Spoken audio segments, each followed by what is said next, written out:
اللہ اللہ اللہ اللہ۔ شب جمعہ، اور شب جمعہ بھی ماہ رجب کی شب جمعہ۔ شب جمعہ کا ویسے ہی احترام اسلام میں بہت زیادہ ہے، اور اس میں بہت زیادہ اعمال ہیں، اور اس کی بہت زیادہ تاکید ہے۔ شب جمعہ انسان کی یہ خوش نصیبی ہے کہ وہ شب جمعہ کو درک کرے، اور درک کرنے کے بعد اس میں ذکر اہل بیت، ذکر خدا، اور جو اعمال بیان کیے گئے ہیں ان اعمال پر عمل کرے۔ لیکن یہ شب جمعہ جو آج شب جمعہ ہے، جو ماہ رجب کی پہلی شب جمعہ ہے، جسے لیلۃ الرغائب کہتے ہیں۔ لیلۃ الرغائب، لیلہ عربی زبان میں رات کو کہتے ہیں، اور رغائب کہتے ہیں رغبتوں والی، رغبتوں والی رات۔ لیلۃ الرغائب، رغبتوں والی رات۔ اس رات کی 12 رکعت نماز ہے، کہ مغرب اور عشاء کے درمیان میں 12 رکعت نماز ہے، اور اس نماز کی خاصیت یہ ہے، تاکہ جو لوگ اس پہ عمل کرنا چاہیں اس کو محفوظ کر لیں، لیکن اگر اب بھی رات میں بھی کرنا چاہیں تو رجا کی نیت سے آپ کر سکتے ہیں، یعنی آپ 12 رکعت نماز اب بھی پڑھ سکتے ہیں۔ تو یہ لیلۃ الرغائب، اس نماز کی ایک خاصیت ہے کہ جہاں قبر میں ہمارا بیٹا کام نہیں آتا، ہمارے رشتہ دار کام نہیں آتے، ہمارا خاندان کام نہیں آتا، ہماری دولت کام نہیں آتی، ہمارا اقتدار کام نہیں آتا، ہماری سلطنت کام نہیں آتی، ہمارا عہدہ کام نہیں آتا، اس جگہ بھی اگر کوئی نماز کام آتی ہے تو وہ اسی رات میں پڑھی جانے والی نماز ہے جو قبر کے اندر کام آتی۔ اسی لیے روایت میں موجود ہے کہ جب آپ قبر میں پہنچیں گے اور ایک مومن قبر کے اندر ہوگا تو ایک خوبصورت انسان کی شکل میں، انسانی کہہ لیجئے، ایک خوبصورت مخلوق اللہ پیدا کرے گا جو آپ کو وہاں ڈھارس دے گی، جو آپ کو وہاں سکون دے گی، جو آپ کو وہاں آپ کی قبر کی وحشت کو دور کرے گی، آپ کے دل سے گھبراہٹ کو دور کرے گی، اور وہ یہ کہے گی گھبرانے کی ضرورت نہیں ہے، اب میں آ گئی ہوں تو تجھے وحشت ہونے والی نہیں ہے۔ اب مومن سوال کرے گا آخر تو ہے کون؟ تیری شکل جیسی کسی کی شکل نہیں ہے، اور تیرے حسن جیسا کسی کا حسن نہیں ہے، اور تیری میٹھی آواز جیسی کسی کی آواز نہیں ہے، آخر تو ہے کون کہ جہاں میرے رشتہ دار چھوڑ کے چلے گئے، خاندان چھوڑ کے چلا گیا، بیٹے چھوڑ کے چلے گئے، میری دولت میرے ساتھ نہ آئی، آخر تو کون ہے جو قبر کے اندر بھی آ گیا؟ تو کہتے ہیں کہ وہ شکل، وہ مخلوق آواز دے گی، میں وہ نماز ہوں جو تو نے لیلۃ الرغائب میں پڑھی تھی، میں وہ نماز ہوں جو تو نے لیلۃ الرغائب میں پڑھی تھی، اور میں وہ نماز ہوں جو تو نے فلاں شہر میں، کہتے وہ جگہ بھی بتائے گی، تو نے یہ نماز فلاں جگہ پہ پڑھی تھی، فلاں مہینے میں پڑھی تھی، فلاں مقام پہ پڑھی تھی، اور میں وہ نماز ہوں جو مجسمے کی شکل میں تیرے پاس آئی ہوں، تیری وحشت کو بھی دور کروں گی، تیری گھبراہٹ کو بھی دور کروں گی، تیری قبر سے اندھیرے کو بھی دور کروں گی، اور محشر تک تیرے ساتھ رہوں گی تیری مددگار بن کر۔ اب آپ اندازہ لگائیے، 13 رجب کے ہم قریب ہیں، جملہ کہنے کو دل چاہ رہا ہے، اور وہ جملہ یہ ہے، اگر انسان خلوص دل سے اللہ کو راضی کرنے کے لیے 12 رکعت نماز پڑھ لے تو یہ نماز محشر تک کام آئے، تو اگر خلوص دل سے علی سے محبت کر لی جائے تو یہ محبت کہاں کہاں کام آئے گی۔ ایک صلوات بھیجے محمد اور آل محمد۔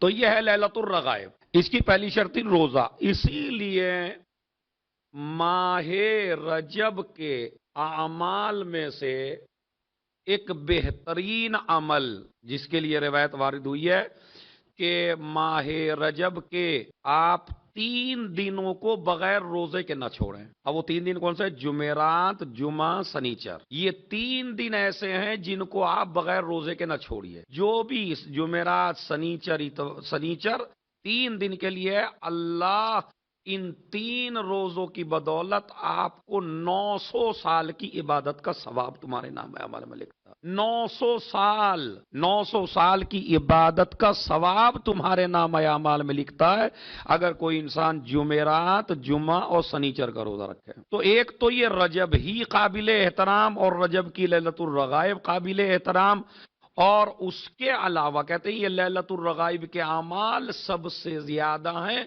گناہوں سے انسان کو پاک کرنے کے لیے، یعنی بندہ بالکل ایسے ہو جاتا ہے جیسے ماں کے پیٹ سے ابھی پیدا ہوا، سارے گناہ انسان کے معاف ہو جاتے ہیں۔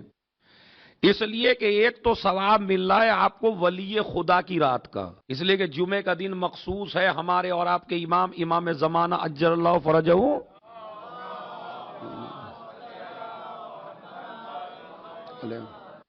اس امام سے مخصوص ہے، تو لہٰذا اس میں زیادہ سے زیادہ صلوات آپ پڑھیے، زیادہ سے گھر جائیے، گھر جانے کے بعد تسبیح صلوات پڑھیے، جتنا ہو سکے سب سے بہترین عمل ہے صلوات، خصوصاً شب جمعہ میں۔ اور زیادہ تاکید کی گئی مثلا دعائے کمیل، تو دعائے کمیل تو انسان پورے سال پڑھتا ہے، لیکن ماہ رجب کی جو جمعرات ہے اس میں دعائے کمیل کی اور زیادہ تاکید ہو جاتی ہے، اس لیے کہ دعائے کمیل میں مولا کائنات نے اس دعائے خضر میں آپ کو سمجھایا کہ آپ کا کانٹیکٹ اللہ سے مضبوط کیسے ہوتا ہے۔ جتنا تکبر کرتے چلے جاؤ گے خدا سے رابطہ ٹوٹتا چلا جائے گا، جتنا انکساری پیدا کرتے چلے جاؤ گے اللہ سے رابطہ مضبوط ہوتا چلا جائے گا۔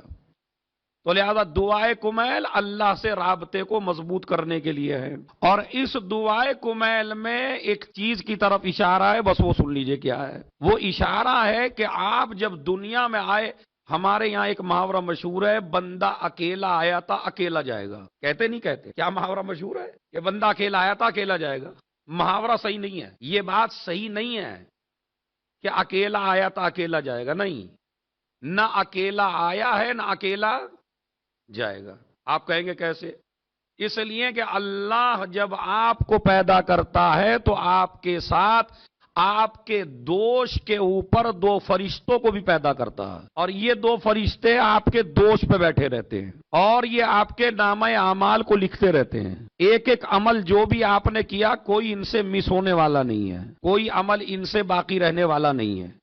کبھی آپ یہ سمجھیں کہ نہیں کچھ ایسے بھی ہیں جو ان کے بغیر ہم کر لیں گے، نہیں، اسی لیے اللہ نے ان کے باڈی نہیں رکھی، فرشتے کے باڈی نہیں ہے، اس لیے کہ اگر باڈی ہوتی تو ہر آدمی کے کندھے پہ 2 بیٹھے ہیں۔ اب ایک آدمی سے اپنا بوجھ نہیں چل رہا بھائی، اب یہ 2 بوجھ اور لے کے چلے گا آدمی، لیکن نہیں، اس آدمی کے کندھے پہ 2 آدمی ہیں، 2 فرشتے ہیں، اور یہ فرشتے اس لیے ہیں تاکہ آپ کے نامہ اعمال کو ضبط کر سکیں، تحریر میں لا سکیں۔ اسی لیے دعائے کمیل میں اب چونکہ آپ انصاف سے بتائیے، اگر ایک آدمی آپ کے ساتھ لگا دیا جائے کہ یہ آدمی ہر حرکت لکھے گا تمہاری اور ہر کام لکھے گا، اور وہ آپ کو آپ کے ساتھ چلتا ہوا نظر آئے ہر جگہ، تو مجھے بتائیے اس سے آپ کو بہت زیادہ محبت ہوگی یا نفرت ہوگی؟ سوچ کے بولیے گا۔ ادھر جا رہے ہیں تو لکھ لیا، ادھر جا رہے ہیں تو لکھ دیا، فلاں جا رہے ہیں تو لکھ دیا، فلاں جا۔ اچھا آپ سمجھاتے ہیں، سمجھائے میں نہیں آتا، آپ رشوت دیتے ہیں، رشوت نہیں لیتا، تو نہ رشوت میں بہکے، نہ تمہارے مال میں بہکے، نہ تمہاری دولت میں بہکے، نہ تمہارے پیسے میں بہکے، جو بھی آپ کر رہے ہیں وہ لکھتا رہے۔ بتائیے ایمانداری سے سوچ کے بتائیے، اس سے آپ کو دشمنی ہوگی یا محبت ہوگی؟ بڑا اچھا آدمی ہے، میرا سارا لکھ رہا ہے، دشمنی ہوگی بھائی، آپ نہ کہیے میں تو کہتا ہوں، دیکھیے دشمنی ہو جاتی ہے آدمی کو۔ ہاں آپ کو خوشی اس وقت ہوگی جب آپ نے سارے کام نیک کیے ہوں، مطلب زندگی میں آپ کی کوئی غلط کام ہے ہی نہیں، تو جب غلط کام ہے نہیں تو ڈریں گے کیوں؟ بلکہ اور کہیں گے بھائی لکھ، بھائی ہم لکھو، بھائی ہم یہ میں نے کیا یہ لکھو، ہم میں نے یہ کیا یہ لکھو، اس لیے کہ لکھوانے کی فکر آپ کو ہے۔ اگر آپ کو لکھوانے کی فکر نہ ہوتی تو پوسٹر میں تمہارا نام نہ ہوتا۔ ذرا سی مجلس کرائی، کس کی طرف سے؟ کہا میری طرف سے۔ مسجد بنائی، کہا کس کی طرف سے؟ کہا میری طرف سے۔ امام باڑا بنایا کس کی طرح لکھ دو نیچے فلاں صاحب، تو اس کا مطلب لکھوانے کا شوق ہے۔ اللہ جانتا تھا تجھے لکھوانے کا شوق ہے مگر نیکیاں لکھوانے کا شوق ہے، میں ایسے دو فرشتے پیدا کروں گا تیرے کندھے پر جو نہ تیری برائی چھوڑیں گے نہ تیری نیکی چھوڑیں گے۔ سمجھ رہے؟ شوق ہے نا، ایسا نہیں کہ اللہ نے وہ کام کیا جو میرے شوق کے خلاف ہے، نہیں، مگر میں نیکیاں جب لکھواتا ہوں تو نیکیوں کا مجھے لکھوانے کا شوق ہے۔ اب چونکہ یہ ہماری غلطیاں بھی لکھے گا، غلطیاں لکھے گا تو پرابلم ہوگی، ہم اس سے دشمنی رکھیں گے۔ مولا کائنات نے دعائے کمیل میں وہ فقرہ استعمال کر دیا کہ جس سے آپ کی ہدایت ہو سکے۔ آپ کیا بولتے ہیں؟ شاعرین کرام، ذاکرین کرام، علماء کرام، بولتے نہیں بولتے؟ پہلے علماء پھر کرام، پہلے شعراء پھر کرام، پہلے مہمان پھر کرام۔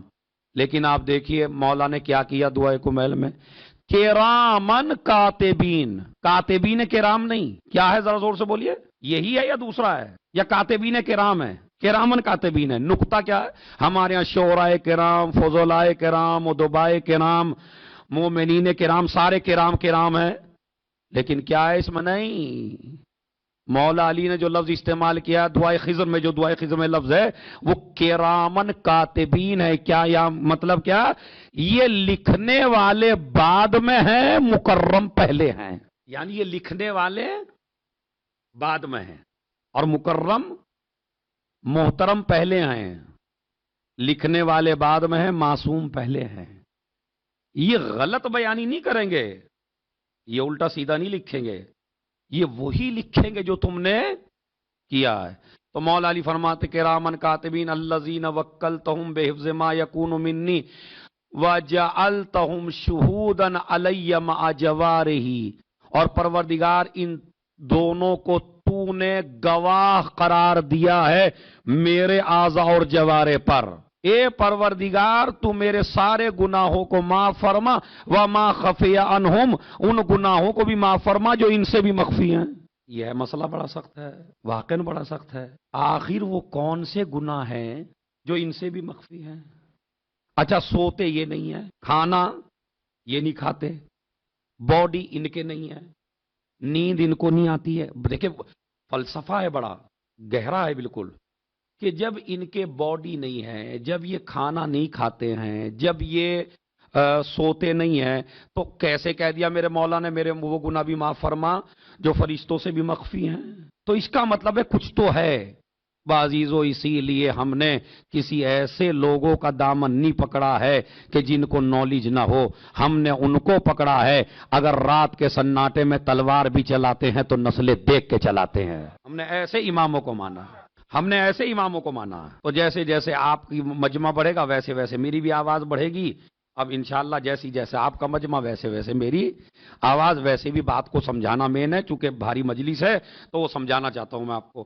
تو وہ کون سے گناہ ہیں جو فرشتوں سے مخفی ہیں؟ اب یہ مسئلہ حل نہ ہوتا اگر صادق آل محمد امام جعفر صادق علیہ الصلوۃ والسلام، ان کی ایک حدیث ہے، خدا کی قسم سنیے۔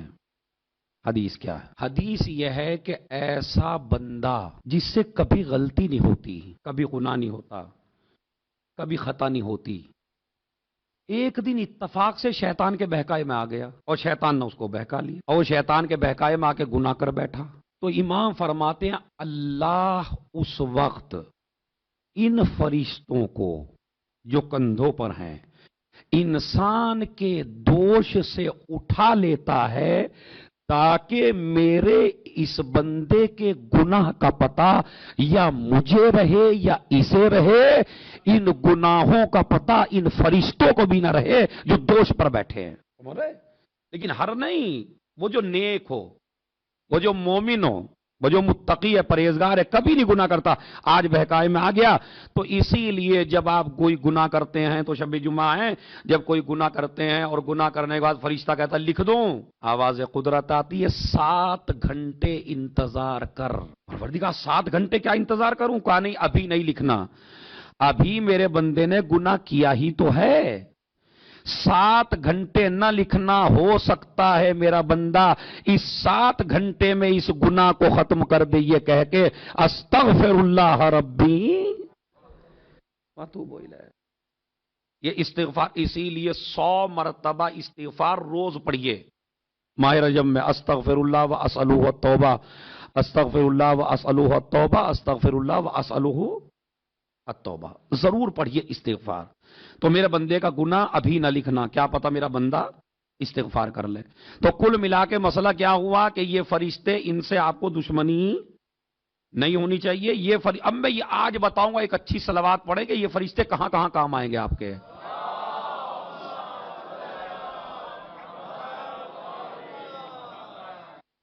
تو ایک تو یہ فرشتے لکھتے ہیں، اور یہ فرشتے جب انسان مرنے لگتا ہے، دیکھیں کتنے کام کے ہیں یہ. جب انسان مرنے لگتا ہے تو ان کو احساس ہو جاتا ہے کہ یہ بندہ اب جانے والا. تو جب بندہ مرنے لگتا ہے تو یہ فرشتے اللہ سے کہتے ہیں پروردگار، ہم اس سے مانوس ہو گئے تھے مومن سے، ہم نے اس کی ساری نیکیاں لکھی ہیں، اب یہ تو جا رہا ہے، تو اسے اپنے پاس بلا رہا ہے، اب یہ بتا ہمارے لیے کیا حکم ہے، ہم کیا کریں. بھائی جب آپ جائیں گے تو اکیلے جائیں گے، یہ فرشتے تو اٹھا لیے جائیں گے چونکہ ان کا کام ختم ہو گیا. جیسے ہی آپ کی روح نکلی ان فرشتوں کا کام ختم ہو گیا. جب فرشتوں کا کام ختم ہوا تو یہ دونوں فرشتے اللہ سے پوچھتے ہیں پروردگار یہ تو بتا ہمارا کام تو ختم ہو گیا، لیکن یہ بتا اب ہم کریں کیا، تو نے تو اسے اپنے پاس بلا لیا. سنیے گا مجلس خدا کی قسم، آواز قدرت آتی ہے کہ جاؤ اس مومن کی قبر پہ بیٹھ جاؤ. ارے توجہ چاہتا ہوں میں. جاؤ اس مومن کی قبر پہ بیٹھ جاؤ. کیا کریں؟ کہ اس کے لیے استغفار کرو قیامت تک. اب دیکھا کتنے قیمتی ہیں یہ دونوں.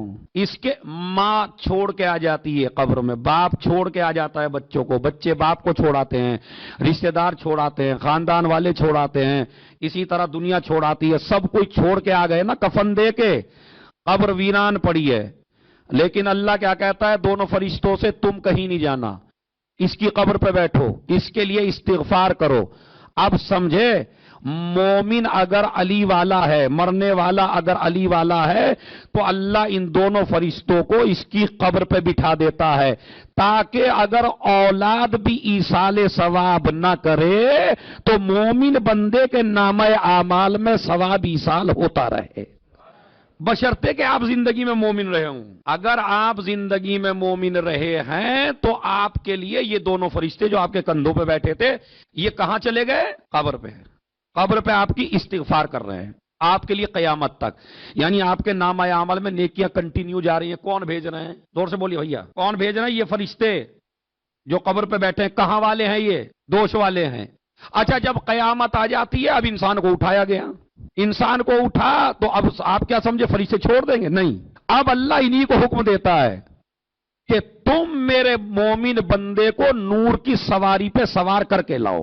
اب یہی دونوں فرشتے جو آپ کے کندھے پہ بیٹھے تھے، ان دونوں فرشتوں نے آپ کو قبر سے اٹھایا، نور کی سواری پہ سوار کیا، جنت میں پہنچے. اب جنت میں آپ کو نالج نہیں ہے کون پوتا ہے، کون پوتی ہے، کون بھانجا ہے، کون ماموں ہے، کون خالہ ہے. یہ تمام رشتے ہیں نا. تو یہی فرشتے وہ ہیں جو آپ کو بتاتے ہیں یہ فلاں رشتہ دار ہے، یہ فلاں ہے، یہ فلاں ہے، یہ فلاں ہے، تاکہ تمہارے دل میں خوشی ہو جائے. اس کے بعد جب جنت کے دروازے پہ چھوڑ دیتے ہیں تو فرشتے کہتے ہیں پروردگار پوری زندگی ہم اس کے ساتھ رہے، اس کی قبر پہ بیٹھے رہے، اب جنت میں داخل ہوں یا نہ ہوں؟ کہا نہیں، جنت میں جاؤ اس کے ساتھ. پھر یہ دونوں فرشتے جنت میں جاتے ہیں. کہا اب کیا کرنا ہے؟ کہا اب مستقل آپ ان کی خدمت میں لگے رہو. ارے میں توجہ چاہتا ہوں. اب تم اس علی والے کی، اب تم اس مومن کی خدمت میں لگے رہو، اس کی خدمت کرتے رہو. اسی لیے آج حدیث سمجھ میں آئی مجھے کہ امام جعفر صادق علیہ الصلوۃ والسلام ان الملائکۃ خدامنا وخدام محبینا، یہ جو ملائکہ ہیں یہ ہمارے بھی نوکر ہیں، ہمارے چاہنے والوں کے بھی نوکر ہیں. تو اب مجھے آپ انصاف سے بتائیے یہ کتنے کام کے ہیں؟ یہ جو دو فرشتے دوش پہ بیٹھے ہیں، پہلا کام ان کا کیا ہے؟ نیکیاں اور برائیاں لکھنا. مرنے کے بعد پھر دوسرا کام کیا ہے؟ قبر پر بیٹھنا. تیسرا کام کیا ہے؟ زور سے بولیے. استغفار کرنا. اس کے بعد کیا ہے؟ نور کی سواری پہ سوار کر کے جنت تک پہنچانا. جنت میں پھر جیسے بادشاہوں کے نوکر ہوتے ہیں ویسے اس بادشاہ کی، اس علی والے کی، اس مومن کی، اس محب کی، اس مومن کی جس نے کسی کو نہ ستایا ہو، ایسے مومن کی اب یہ خدمت میں مستقل لگے ہوئے ہیں۔ تو جنت کے لیے تو وہ حدیث ہے۔ ادھر ایک حدیث میری سمجھ میں نہیں آتی تھی، اب وہ حدیث آج سمجھ میں آئی جب میں مطالعہ کر رہا تھا۔ ممات علی حب آل محمد جعل اللہ قبرہ مزار ملائکۃ الرحمہ، جو انسان اہل بیت کی محبت پہ مر جائے اللہ اس کی قبر کو ویران نہیں چھوڑتا بلکہ فرشتوں کو حکم دیتا ہے کہ اس مومن کی قبر کو مزار بنا دو۔ مزار یعنی اس کی زیارت کرتے رہو۔ جملہ میں آہستہ سے کہوں گا، آپ اسے آسمان تک لے جانا۔ ارے دنیا والو، جب ایک مومن کی قبر ویران نہ ہو سکے تو امیر المومنین کی قبر ویران